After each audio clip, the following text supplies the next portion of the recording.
It's the show Agent Orange / Adolf Twitler would love to shut down. So here's the story, folks. I am the least black person that you've ever seen in your entire life. In fact, we did very well relative to racist people. It's the no bullshit zone. It's called fake news. It's the Shaggy Jenkins Show. I know who you are. Just wait. On the Pacifica Radio Network. It's the Shaggy Jenkins Show on the Pacifica Radio Network. Welcome back to another fun-filled edition of, oh my God, another week in review. And boy, do we have a lot to cover, including Cohen sentencing, the National Enquirer coming out and saying it was complicit, murder, racism, and white privilege, and so much more in the week that was. Before we get into all of that, welcome to my show. My name's Shaggy Jenkins. I'm a critical thinker, problem solver, guy just left of normal insane, and always found at my website, shaggyjenkins.com, or wherever fine social media is served at Shaggy Live. Joining me from the windy city of Chicago, of course, is Knowledge Base himself, the very saintly Chris Base. You have overcome, for I am here. How's it going, Shaggy? Well, it's going all right, Chris. How's it going with you? It's going. You know, I can't complain for an old man. I mean, I would, but it's too cold to say, get off my lawn, you kids. Oh, God. Look, man, my sister is in North Carolina, and she's planning to come out here to Maui very soon.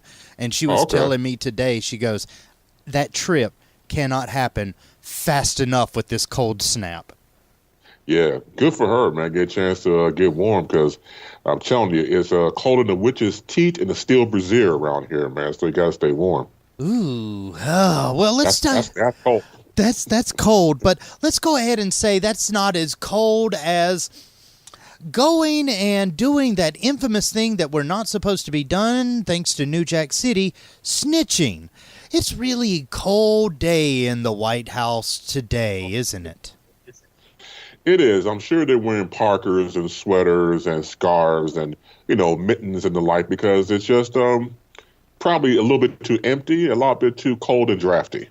Yeah, because, look, this is the big story of the week. Michael Cohen has been sentenced to 3 years in prison for his role in the whole campaign finance, Russian collusion, individual one kind of conspiracy. And, Chris, this hits really close to home for Donald Trump, doesn't it? Well, as we know by now, you know, when you do all that fixing, he was called the fixer for 10 years, and helping him out getting into, you know, the presidency, he expected, like most people, to, you know, work in the White House, to have some sort of position or accompaniment of the president, and never got it at all. So you would think that, again, what I said before, nothing has no more fury than a Cohen scorned. And I think he felt some sort of way and realized that if he was able to turn his back on 45, he did just that. Yeah, and this is the thing about his testimony. It is, in a word, very damning, because what he is basically alleging to have done is to manipulate an election by paying off somebody for silence. A lot of people, Chris, just take this as the lawyer being paying off the porn star and paying off the Playboy model just to keep them quiet. But it goes a lot deeper, because when and for what reasons he paid them for, doesn't it? Well, yes, because he realized, and his team realized, his team meaning Cohen, that this come back to hurt him and come back to bite him. So what you do, of course, you give the hush money to the people to be quiet, shush, don't say anything, because we have bigger stakes right here. So you give them the hush money to be quiet and move along with business as usual. Yeah, and well, when it comes to business as usual with Michael Cohen, this is the thing. He said that business as usual is absolutely 180 degrees different than the narrative put forward by Donald Trump, Rudy Giuliani, and everybody in Trump's defense right now. Now, this is my question for you. When it comes to this Cohen findings report, the actual thing that was filed, how much of this leads directly back to the White House? All of it. You got to remember back in April when meaning Cohen's office was raided. his other departments were raided because he was doing something nefarious and illegal. So when you go back to that, of course, once again, being a fixer, this man fixed everything for Donald Trump. So if you combine that with the fact that having that history, that yes, all roads lead back to Trump. So look at the timeline of the whole thing. I can only imagine what the FBI got out of all the papers information they got from him. Yeah, because see, here's the deal. In kind of one of the biggest twists to this story, and I am talking like M. Night Shyamalan level of twisting here, the National Enquirer, the magazine that is kind of owned by a friend of Donald Trump's, the National Enquirer has come forward and said in a statement that AMI did process a payment of $150,000 to Karen McDougal for her to remain silent in order to influence public opinion about a candidate in the 2016 election. With this statement being added from the National Enquirer backing up what Cohen said, how likely is Trump to still deny this reality? There's always a line that says, commit to the bit. So if this is the biggest bit we've ever seen, Trump is going to go all the way with it. I don't know what you're talking about.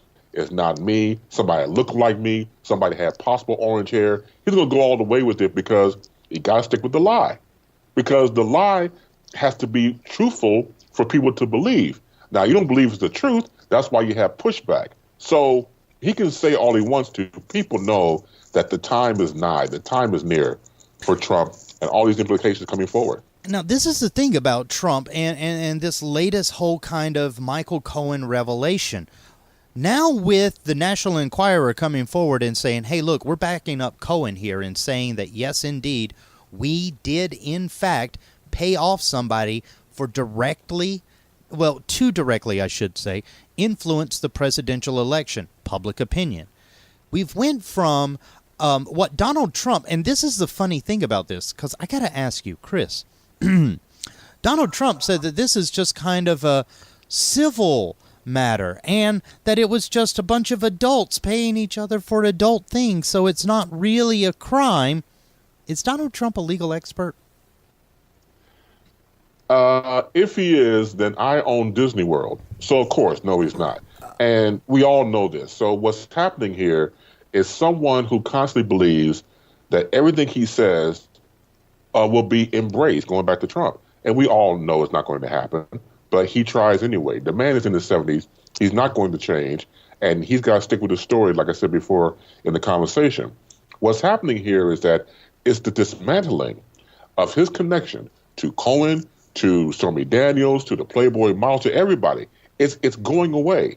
And so he knows that he has to continue this farce because he cannot admit that, I lied. No, it's too late. You're in too deep. Yeah, and this is the thing. When we're talking deepness here, when we're talking about really getting into the deep, we are very deep in a case now that directly implicates the President of the United States in a federal offense. And Chris, here's the funny thing. Now, Representative Adam Schiff, right? Yes. Yeah. Did you know that he also came up today, yesterday he did this, in a statement with CNN, basically came forward and said, I'm going to end all this debating stuff right now. The Constitution says you can indict a sitting president. And rumor has it that Donald Trump has been very, very nervous when it comes to the I impeachment word. Now, from everything that we've seen so far from the Democrats that are about to come into the House, how panicky should Donald Trump actually be when it comes to that big I word? He's in for a fight, probably the battle of his life. And as we segue and go into the whole thing between what we saw with Trump and Nancy Pelosi and Chuck Schumer, I think we've seen probably, and I go along with the pundits on TV and radio about this, a dip into the future when it comes to the next 2 years of the presidency. It's going to be a all-out fight, and I hope that people realize that someone like him, you got to speak his language. You just can't sit there and not be mean-spirited, but you have to fight fire with fire to some degree, because if you try to be reasonable with the 45, this is not going to happen. You're going to be met with insults. You're going to be met with fire and brimstone, folding of the arms, I can't get my way, man-child behavior. Well, as long as we're talking about man-type behavior, and I do want to bring this up. Let's get away from the Cohen, the National Enquirer, and all this stuff that Donald Trump has dug himself into, and talk about the hole he is digging himself into. Chris, did you see the meeting between Chuck Schumer, Nancy Pelosi? I want to say that Mike Pence was there, but I don't know. And Donald Trump? I did see that. It was very unusual because when you watch the thing unfold and play out, it was Nancy Pelosi and also Chuck Schumer that mentioned in the course of the conversation that we should have this conversation behind closed doors. It was 45 that wanted the cameras to stay in the room. So he wanted an audience because, as you know, he thrives off of that. When he goes to Barnstorm, when he's in front of a public venue, he loves that. He savors it. So the same can be said of being in front of a camera. So when you have these cameras in the room and he's having this dialogue between Pelosi and Schumer, he wanted to show up and show out. Now, this is the thing that was really kind of skin-crawlingly bad about this whole situation, Chris. Would you say that when it comes to Donald Trump and the term mansplaining, the President of the United States might have a problem? He does. He cannot put things into words because he's emotionally charged. Like I said before about being a man-child, he's probably more child than man. And he cannot comport himself to be presidential. He cannot comport himself in public as just being a decent human being from the standpoint of having a decent conversation. And I liked how Nancy Pelosi was. She was very calm, very collective. Her voice was very monotone, was trying to be, very professional about it. And again, with Trump, you got the insults and things of that nature. And don't be wrong, all three of them are going all forward. But when you look at him, going back to Trump, the body language, and all three of them were kind of like, one time sitting back and then sitting up and showing, how much they were trying to prove a point. Going back to Schumer real quick, Schumer told the president, he gave him out like a lifeline. We have a provision here that all sides will agree on, Democrats, Republicans, so that we won't have to build this wall. You'll get government funding, but not shut the government down. And, of course, you saw Trump turning it down because he said, and I quote, "I'll be proud to shut the government down." Proud. Now, this is the thing. Chuck Schumer at that point was like, you will own the government shutdown, and the president said yes. Now, as far as owning government shutdowns, whichever party is the one that's responsible for the shutdown, they're usually seen as the bad people. Having the president own a shutdown before a shutdown happens is pretty damaging to the GOP if you think about it, isn't it? Of course it is. And that's why the GOP is are very weak at this point to allow this president to go on his behavior pattern. Now, I'm sure, once again, you could be a part of any type of organization and disagree with the people involved. You got to disagree with this president. Now, if I was conservative, which I'll never be, but for the sake of argument, and I don't have 360 in the back of my head like 45 does, if I was a conservative, I would be completely pissed off at how he represents us. Because you can't sit there and say, once again, he fell for the trick bag. When Schumer said, you're going to own it, yeah, I'll own it. Okay, stupid, there we go. He got you on camera. He got you on record saying you own this. Now, last I checked, when the government shuts down, it doesn't matter if you're Democrat, independent, or conservative, or GOP, people will not be working during that time. No, nobody will be working. Nobody will be getting a paycheck. And here's the thing. 13 Republican women basically came forward this week and said, hey, we're looking around and realizing that the Republican Party has a little bit problem with diversity. And, oh, look how many women they are on the other side of the aisle versus here. When it comes to Donald Trump and the GOP right now, can we say that their vision is rather myopically white? I would say so, yes, because that's what they deal with. You're used to a certain scope of lens, they know when to change your prescription. If you see on the other side of the aisle, the Democrats, especially this past midterm election, you will see when they take their picture, in front of Congress and everything else for the press to see, for the public to see, probably the most diverse representation of this country ever. And I bet you down to a donut, you will witness that depending on, once again, your lens. Mm-hmm. People of color, women, diverse backgrounds of religion. That's what America is supposed to be. Not the America that he talks about, but the America as is. Yeah, because I am sorry, if you're looking at the GOP lineup for the Senate that he was so proud to brag about in front of Chuck Schumer, which, by the way, I love that Chuck Schumer goes, "You're going to brag about Indiana and South Dakota." And he goes, "Yeah, I'm going to brag about them." And Chuck Schumer just kind of goes, "Okay, Yep. That was another early birthday Christmas present because he bought right into it. And this is the thing. I explained this on the show earlier this week. When it came to those two states that Donald Trump was bragging about, they are not that highly populated and overwhelmingly white people. So, of course, that is kind of like winning an archery contest where you're standing 1 foot away from the target. Now, this is the thing. With this confrontation that happened, this is what mansplaining is. I kind of want to circle back to this because it says when it comes to mansplaining is a man or male explaining something to someone, typically a woman, in a manner either regarded as condescending or patronizing. And we saw in front of the nation, Chris, Donald Trump, after being warned by 13 Republican women, we need to do something about our image with women, we saw Donald Trump time and time again mansplain Nancy Pelosi's position. This is one very simple question I got to ask you. Does he know what actually happened in the midterm election? Probably not, because let's go back to how he is when it comes to the standpoint of how he treats women and the viewpoint of women. Let's go back to before he became president. So when he's in the debate back on Fox News, and he had the thing with Megyn Kelly, and the spar back and forth, and he mentioned something about, he wanted to see her bleed, her eyes red and bleeding off her orifices and stuff like that.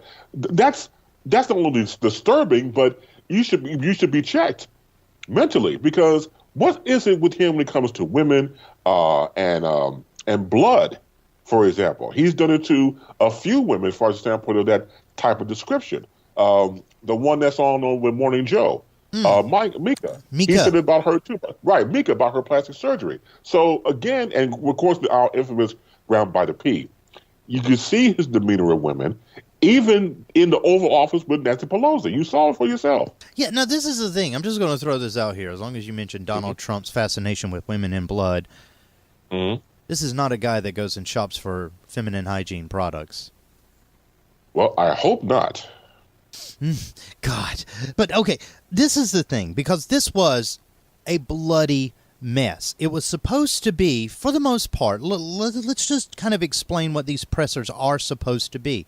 It's supposed to show the American public that the government is actually working together, despite the polarization that happens around the election cycles, because every time the election cycles come out, everybody's attack, and then there's these press conferences like this one was supposed to be, where it's like, okay, well, the attacks are over, and it's now back to the business of being a responsible government. Did we see a picture of responsible governance from that press conference? No, what we saw was, again, I reiterate, the next 2 years of government between this presidency and the new Democrats, of course, are coming in alongside Nancy Pelosi and Chuck Schumer. There was a quote that Pelosi said, "So I don't think we should have a debate in front of the press on this." Now, this is what Pelosi said, but again, Trump, again and again, was going on because, again, he loves the cameras. They tried, meaning Pelosi and Schumer, to be diplomatic, to say we shouldn't have the conversation in front of the press, but maybe at the same time it was meant to be, because we got into a glimpse of the future of this government. Yeah, and when it comes to that glimpse into the future, it is looking, if I was the ghost of Trump's future, I would just be like, run, impeachment is coming. Because this is the thing. When Donald Trump got in front of Nancy and Schumer, Nancy Pelosi and Chuck Schumer, and I say that he forgot what happened in the midterm. Does he not realize that he was talking to the chief representatives of the party that's about to have House subpoena power? I don't think he recognizes their title. I think he just sees them as Nancy and Chuck, and that's about it. And as you said earlier in the conversation about Vice President Mike Pence, I mean, in the spirit of the holiday season, not a creature was stirring, not even a Pence. You know, I gotta say this. There is so many pictures going around on Twitter and on Facebook and even Instagram of hashtag Mike Pence sleeping. Did it actually look like, because I watched the whole thing, and I mean, he looked like zombie Pence for sure, but did you notice that he kind of called some 40 winks in this? Probably 45 winks to be in line with his boss. You know, he pretty much laid in the cut. You know, I'm going to let them fight. I'll just sit back and dream of presidencies dancing in my head. Yeah, because I'm going to go ahead and throw a limb out there. I think that he was actually trying to, much like Comey did, like when he met Donald Trump for the first time, I think that he's trying to fade into the background. Like, you remember in Sherlock Holmes when Sherlock Holmes, the Robert Downey Jr. version, dressed up as the chair? And yes, I remember that. Yeah, I think Mike Pence was trying to be that chair. Yeah, that's our nickname for him, Mike Pence, the chair. Mike Pence, the chair. Okay, so right. This is the thing. Okay, so Mike Pence was not there in that meeting because nobody, and I mean, this is kind of crazy, nobody has talked about any part of Mike Pence in that meeting, yet he was sitting in the dead center of the shot. And, you know, I think that was done on purpose. You know, we may not give Mike Pence a little more credit than we want to give him. I mean, he's probably sitting back waiting for Trump to continue to open mouth, insert gas, constantly put his foot and all the body parts in his mouth. And every time he embarrasses himself, people think about a possible impeachment. He should be removed from office. And who's up next? There you go, right there. We know Mr. Quiet like a mouse Pence. Mm-hmm. Now, the funny thing is about Pence being so quiet is that at the end of the day, he's going to be the one that can walk away from this and say, well, I knew for a fact that we were going to have to work with the Democrats. I wasn't combative. I didn't do that. It's like, yeah, because I'm really having a hard time remembering if you were there, Mr. Vice President. Right, exactly right. He could come off. He could use it as a political platform. Like you just said, hey, you know, cooler heads prevailed. I'm the one that calmed everything down. I was the one that sat back and let them go back and forth when we have to work. He could be, quote unquote, a new voice of reason. Now, this is the thing about this whole scenario, too, Chris, because I want to ask you, is this deliberate behavior on the part of Mike Pence with the current situation in D.C.? I would say so. It's kind of strange because if you go back to, say, around the time the Helsinki thing was about to happen and they were going over there for other meetings in different countries, there was a table scene where everybody's sitting down and the president had his bottle of water and he put it on the floor, and then Mike Pence looked at him, copied that, put it on the floor too. So everything he was mimicking from the president is to keep his job. I think for some reason he's laying in the cut, waiting for him, meaning 45, to make the biggest faux pas of all time, then that way he can come into the play, because his behavior pattern with the president, he just mimics what he does. But in this situation, he knew not to mimic, he knew to be quiet.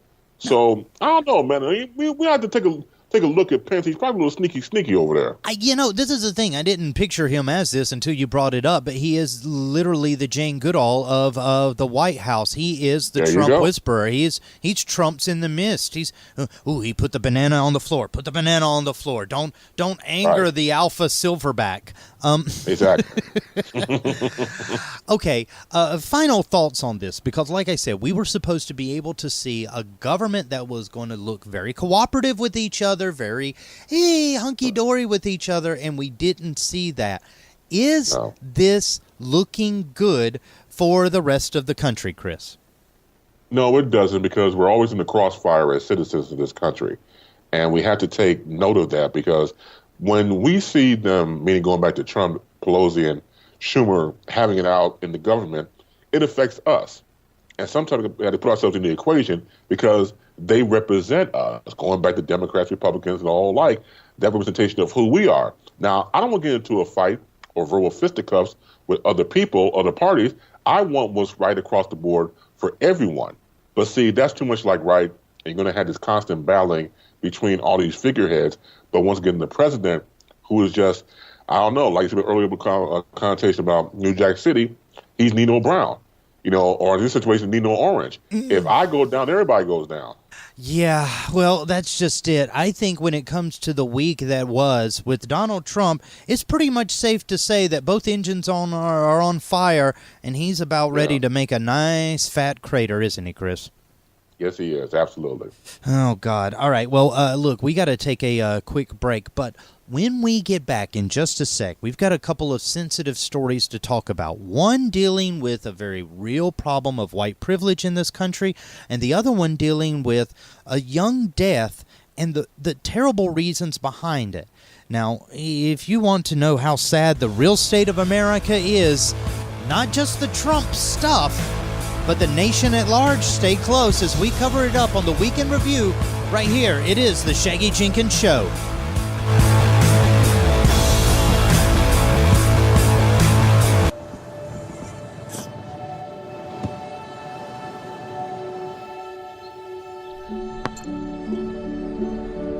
Go to that. I don't remember how it started.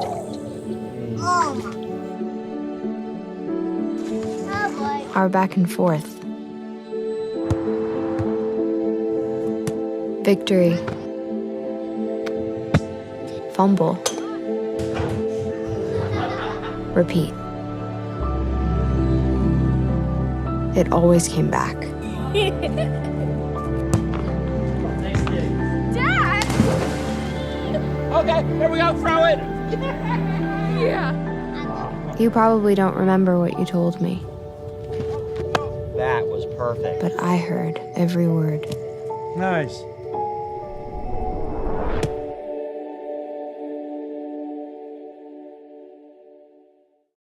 Get involved, get informed. This is the Shaggy Jenkins Show on the Pacifica Radio Network. It's the Shaggy Jenkins Show on the Pacifica Radio Network. Welcome back to it. If you have never checked out anything about this show and want to learn more about it, go to our website at shaggyjenkins.com or wherever fine social media is served. Look for me at Shaggy Live. Now, this is the big show of the week, and it's the one where we have to go through the big stories, and no man's brain is bigger when it comes to these kind of things than correspondent from Chicago, the man, the myth, the information base. Please give it up for Saint Chris Bass. Oh, man, thank you very much. Like I said before, look over both shoulders to make sure you got the right person. So I am here. Yeah. Now, we have got to talk about the right people and how you're not supposed to mess with the wrong people. Can we say that ever since her father died, Meghan McCain is, quote unquote, the wrong woman to mess with these days? Depending on where you pick your battles at. She's a person that's very combative. The staff of The View behind the scenes call her the Ice Princess. I believe that. And she's just one of those people that, as a conservative, again, I would be embarrassed because you don't have to behave in that type of manner of behavior. You don't have to be mean. Yeah, and well, this is the thing, though. We always ascribe the meanness of the Republicans and the conservative movement to men. When it comes to Meghan McCain, you know, she's proven once and all for all the bitch is back. Now, This is the thing about her latest kind of, well, public outcry. This is the thing. She kind of got mad for all the wrong reasons over Trump's latest ousting, did she not? Yeah, she did. And I said it before on my show and other programs before. I watch The View. When I get up in the morning and I have my tea and going over notes of the day, I'm going over talking head programs like The View, depending on who's the guest I like. I can like anybody from Senator Chuck Schumer to, say, actor Michael B. Jordan. So it varies across the board. So I do watch it. And I noticed over time with the entrance, the starring of Meghan McCain, who formerly was on Fox, she has a habit of feeling that she's the only person on the panel. She don't get no love, and nobody's embracing her. But again, we look at her stance on how it is. She was very unpopular amongst her, other co-hosts and the audience. And she has this thing real quick about audience embracement. She has a habit of turning to the audience. If they clap for her, it's like, oh, you like me, you really, really like me type thing. And I was like, that's kind of embarrassing, to have that type. Not saying that you shouldn't appreciate somebody applauding for you, but because it's very limited, when it happens, it's like, oh, let's go out and celebrate. Everybody's applauding for me. Now, this is the thing about that whole debacle that it went down, okay? When it come to the news this week that everybody was thinking was going to be the big narrative, which was John Kelly out by the end of the year. Everybody thought that was going to be the bombshell as we started this week, and then the other bombshells started happening. But this is the thing about the John Kelly story. John Kelly is a man that dare I say, Chris, has a reputation for being a little bit of a bigot, misogynistic racist, does he not? Absolutely. Now, when it comes to his behavior in the past, John Kelly has really pulled no punches whatsoever about, I guess you could say, making it known that he does not give a flying F about what people think. He's famously supported the child separation policy at the border. He has also attacked members of Congress, the House of Representatives, who are people of color, and he attacked them in kind of dog whistle-esque ways of enforcing his almost white is right view that seems to be Donald Trump's whole administration's platform. So this is the thing. And I'm analyzing this from, we talked last week about him not being really the adult in the room, and we went over the whole fact that as much as the GOP pinned their hopes on this guy, he really didn't have any effect in taming down a Donald Trump. But was he, from a moral and ethical standpoint, Chris, was this guy really the right superhero for these people? I think in the beginning, yes. If you look at it from the standpoint, again, about being, quote unquote, the adult in the room, being a general, having the acumen of the military, and you would think that that type of discipline, that type of acumen, coming into a White House is obviously in disarray, that he would provide some leadership, some ground rules, things of that nature. But when you mention about, supporting the acts of the Mexican-U.S. border, separating of families and things of that nature, and going back to, say, the Congresswoman, Frederica, I think it was Wilson, I get her name correct. Yes, you did. From Florida, that type of situation, going after her and then not apologizing for his remarks and going to stand true to what he believed in, that gave me pause. Because like everybody else, I could put politics to the side for the betterment of the government. I may not like the government, but I like the president. For everybody involved, I support what America should stand for. But he went in there and just did not have the wherewithal to have leadership, to have what we thought could be a good acumen, and it just fell to pieces. It really did, because this is the thing. John Kelly, as the supposed adult in the room, and getting back to what kicked this whole thing off, Meghan McCain's whole, reaction towards it. Look, when it comes to the GOP, they're openly applauding people with questionable moral thinkings. And John Kelly, at the end of the day, was just as questionable as the next guy in Trump's inner circle, wasn't he? Of course he was. And in the era now of 24-hour media and the internet, you will be fact-checked. So you just can't get away with saying stuff, say, 25 years ago, with a maybe longer process to interview. These interviews, from the standpoint of somebody's background or investigating, could be a little more quicker to the timeline. So no matter who you are, no matter what you say, it's going to come up for a question for who you are and what you said. So you just can't have a certain personality and people say, wait a minute, that's not right. Or wait a minute, he said that? Now, wait a minute. So people are going to question you all the time. So going back to Kelly, in his whole time in the White House, you can't have two masters. What I mean by that is maybe Trump and Kelly were too much alike. Somebody has to go. Yeah. Now, and this is the thing too, because as long as we're talking about people that are masters and top-down kind of thinking in this country, as goes the attitude toward civilization, society, openness, acceptance, equality, as the attitude in the White House goes, so goes the country. And we saw that example when it came to Megyn Kelly jumping to the defense of John Kelly, who has in the past, Meghan McCain, jumping to the defense of John Kelly, who has in the past shown some rather racially biased thinking.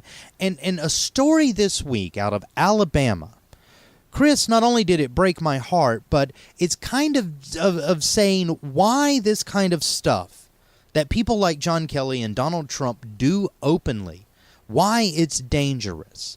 This week, it came out that a 9-year-old girl by the name of Mackenzie Adams had committed suicide because, as a young black girl, she was being picked on for having a white male classmate friend. Nothing romantic. She's 9 years old. It was just a friendship, somebody that she shared some common interest in stuff. And Chris, I'm not going to give this story away. I'm going to let you take it from here because I almost broke down the last time I had to say this.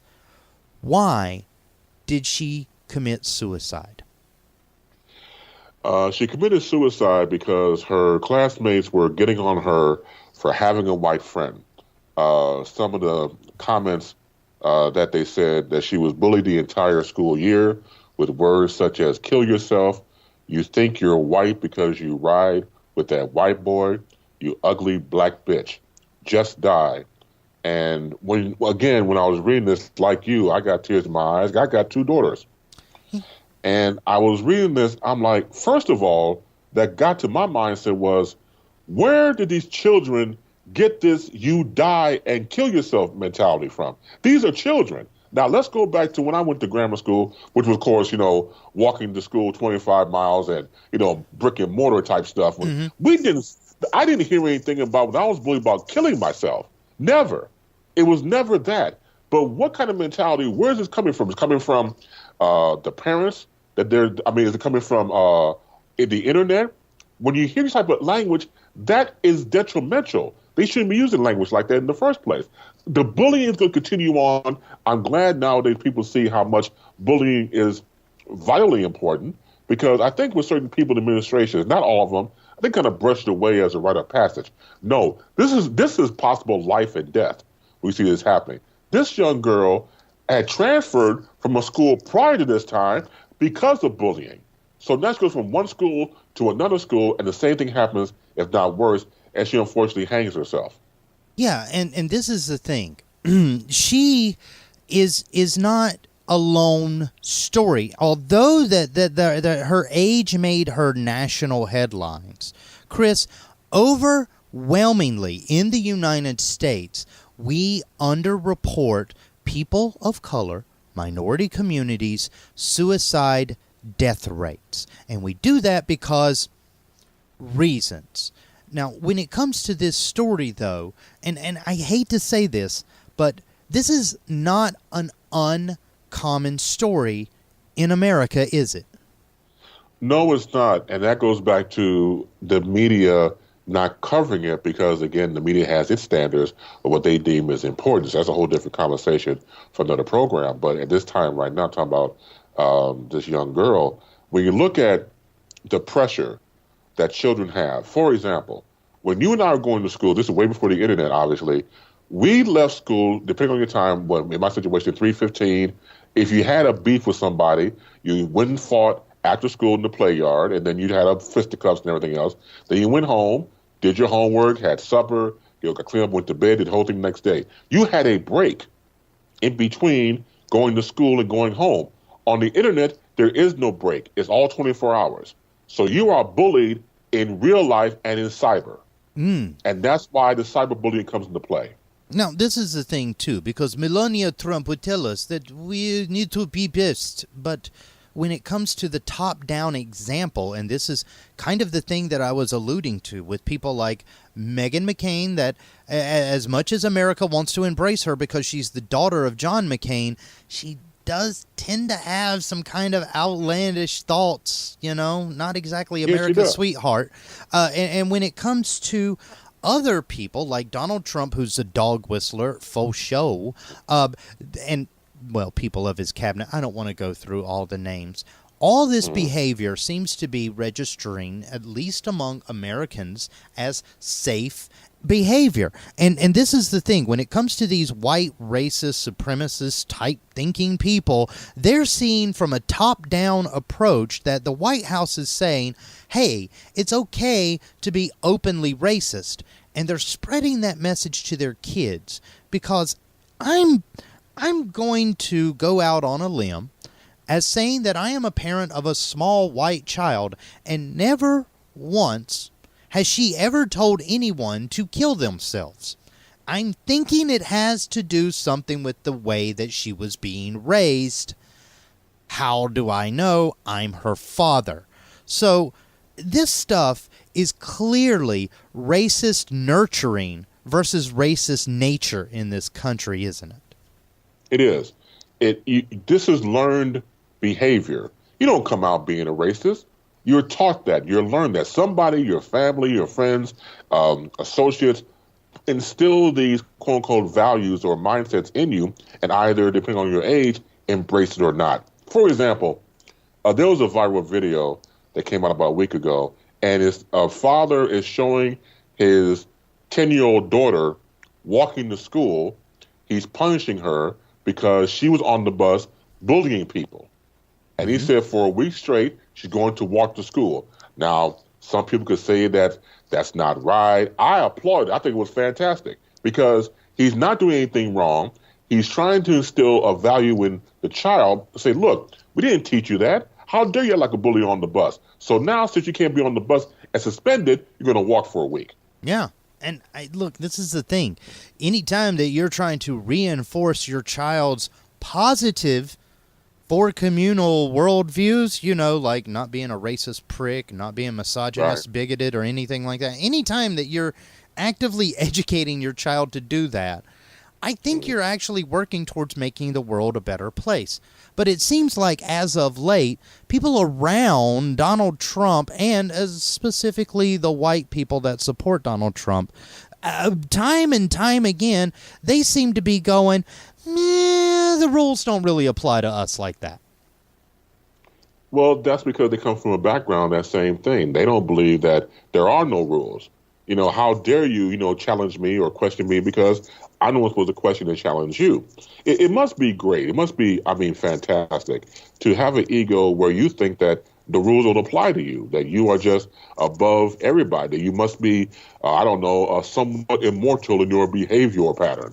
And it must be swell. It really must be. I don't have that, but it must be fantastic if you do. Yeah, well, look, here's the thing. Because when you talk about what it's like to have that feeling of, I can do no wrong, the sad fact of the matter is, Chris, that there's real-world examples to white people, time and time again, that maybe, just maybe, the rules don't apply to them like they do to everybody else. And this is the example I'm going to give you, is this case of a young fraternity president who was found guilty of raping and drugging a young lady and basically sent upon his merry little way with a $400 sentence and some probation.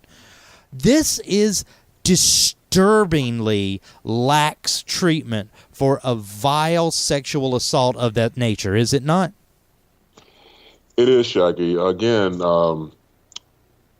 Jacob Walter Anderson, who's now 23 years old, was given a $400 fine, recommended 3 years probation, ongoing psychological, alcoholic, and substance abuse counseling, not registered as a sex offender. And all this privilege, and it is privilege, I don't give a damn what people think about it, it is privilege to go through this. And this may be more prevalent than we're allowed to see. This may be the main thing going on. Now, here's the thing that I thought was interesting. So the judge has approved probation for men accused of assaulting Baylor students during this time. And I believe the judge is a former Baylor alumni. Okay. So Now, this is kind of a little nepotism, is it not? Exactly. And I haven't got the whole information in front of me, but I thought about it. Maybe he's doing it only for representation, nepotism of Baylor, but maybe because I wonder if he himself had committed to a fraternity. Now, this is the thing.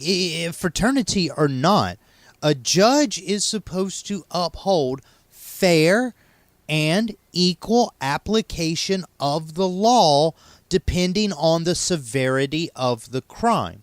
Knowing what this gentleman did, knowing what this rapist, druggie did, this alcoholic rapist did, let's just call it what it is.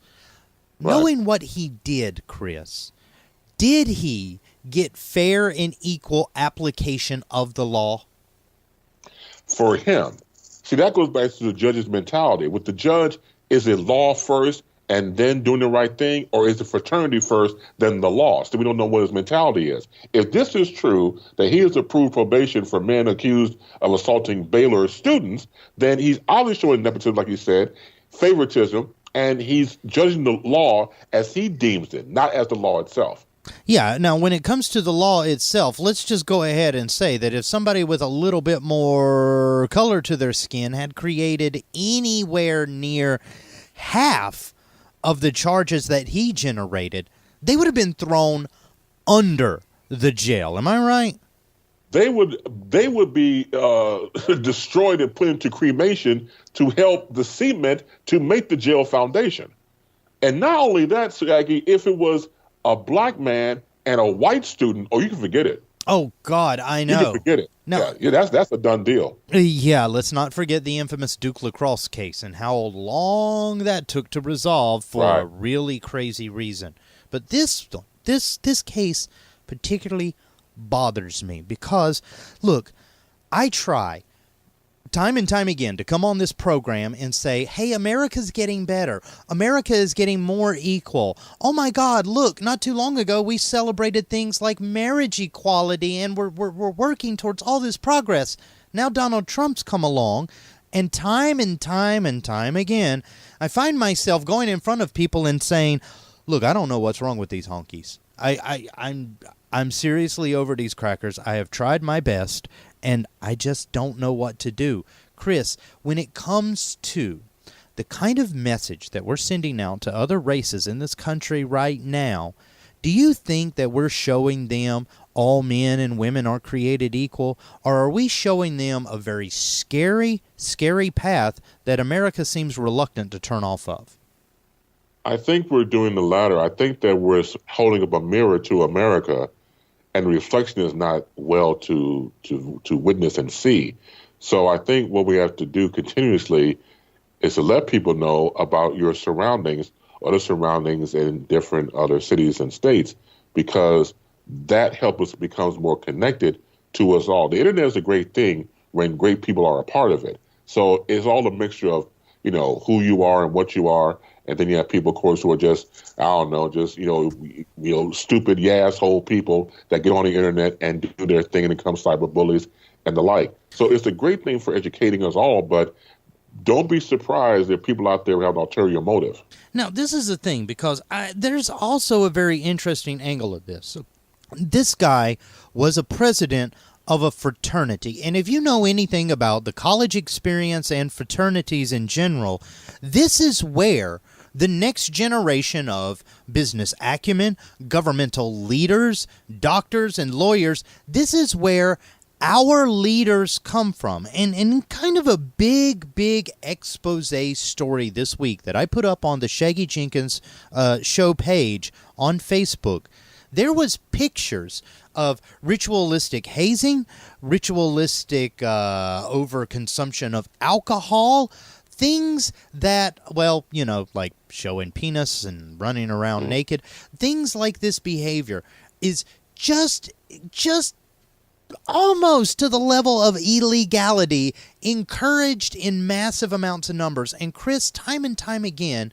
these people that come from these debaucherous, horrible, horrible fraternities end up being the guys in charge of how life is in America. So with this latest case of a 23-year-old guy that's getting $400, 3 years probation for drugging and raping a girl one day because he's not a registered sex offender, and eventually this stuff can go back, and there will be some lawyer that does this, goes back and tries to expunge it from his record.